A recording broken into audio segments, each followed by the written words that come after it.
मध्य प्रदेश में नए किस्म की सियासत से सबको चौंका रही है भारतीय जनता पार्टी और विशेष तौर पे शुभ मुहूर्त को लेके अभी तक के जो मिथक या परंपराएं थी उनको भी तोड़ रही है। दरअसल मध्य प्रदेश में मोहन यादव मुख्यमंत्री बन गए हैं, 2 उप मुख्यमंत्री बन गए हैं, राजेंद्र शुक्ला और जगदीश देवड़ा, लेकिन इसके अलावा अभी कोनो भी मंत्री नहीं बना हुआ है। और अब आज से शुरू हो गया है खल मास, यानी वो महीना जी में कोनो भी शुभ काम आमतौर पर नहीं करे जात, लेकिन अब खल मास में ही मंत्रिमंडल विस्तार और मंत्रियों के शपथ की तैयारी है। काय के अगले कुछ दिनों में मोहन यादव की कैबिनेट को विस्तार होने हैं। लेकिन बड़ा सवाल जो है कि खल मास में भारतीय जनता पार्टी की सरकार मंत्रिमंडल को विस्तार कर भी रही है और ई के संग ही जो मंत्री बने उन्हें जो स्वीकार भी हुई है। काय के वर्तमान की जो परिस्थितियां हैं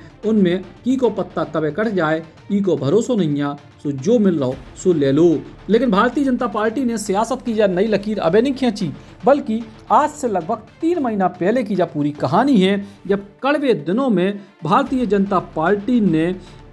अपने प्रत्याशियों की पहली सूची जारी करी थी। भारतीय जनता पार्टी ने मध्य प्रदेश में विधानसभा चुनाव के लगभग 100 दिन पहले 17 अगस्त को अपने प्रत्याशियों की पहली सूची जारी करी थी और ये कदम उस रणनीति के तहत उठाए गए थे जिन सीटों पे पार्टी की पकड़ बेहद कमजोर थी, उनमें चुनाव जितावे को सबसे पहलो लक्ष्य रखेगा तो, और ये वे सीटें थी जो एक तरीके से कांग्रेस को गढ़ बन चुकी थी। टिकट बंटवारे से पहले भारतीय जनता पार्टी की केंद्रीय चुनाव समिति ने ABCD 4 कैटेगरी में सीटों को रखे और ये D कैटेगरी की सीटें थी जिन पे भारतीय जनता पार्टी लंबे समय से चुनाव हार रही थी। और A कैटेगरी के आधार पे सबसे पहले भारतीय जनता पार्टी ने 100 दिन पहले 39 सीटों पे नामों को ऐलान कर दो। इन सीटों पे प्रत्याशियों को न केवल चुनाव प्रचार के लाने पर्याप्त समय मिले, बल्कि जीत की रणनीति बनावे और रूठों को मनावे को भी समय मिल गया। केंद्रीय गृह मंत्री अमित शाह ने राज्य के प्रत्येक मंडल में कार्यकर्ताओं के संग बैठकें करी और उनकी टीम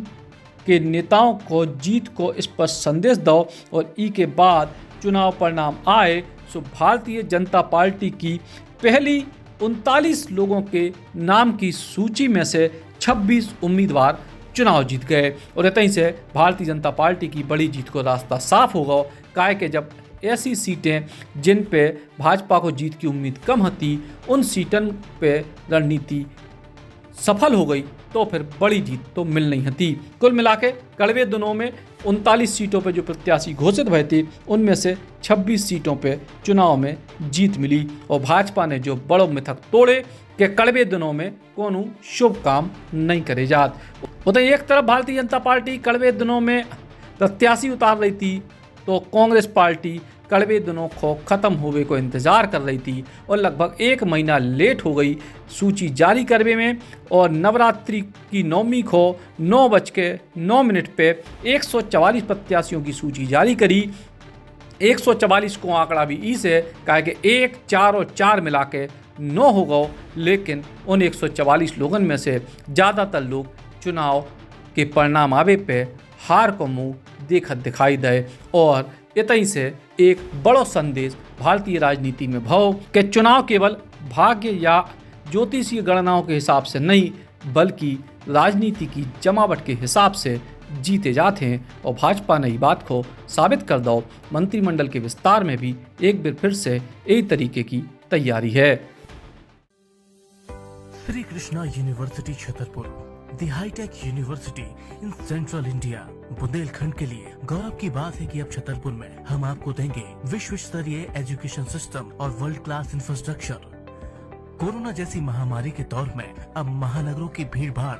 अत्यधिक खर्च से बचे तथा अपने घर एवं अपने शहर में रहकर ही विश्व स्तरीय रोजगार उन्मुखी शिक्षा को प्राप्त करें और महानगरों में होने वाली परेशानी से बचे, क्योंकि कोरोना ने हमें सिखा दिया है कि हम महानगरों में सुरक्षित हैं या अपने शहर और घर में। इसीलिए श्री कृष्णा विश्वविद्यालय आपको देगा राष्ट्रीय शिक्षा नीति 2020 के अनुसार तैयार पाठ्यक्रम और कोर्स में प्रवेश के अवसर।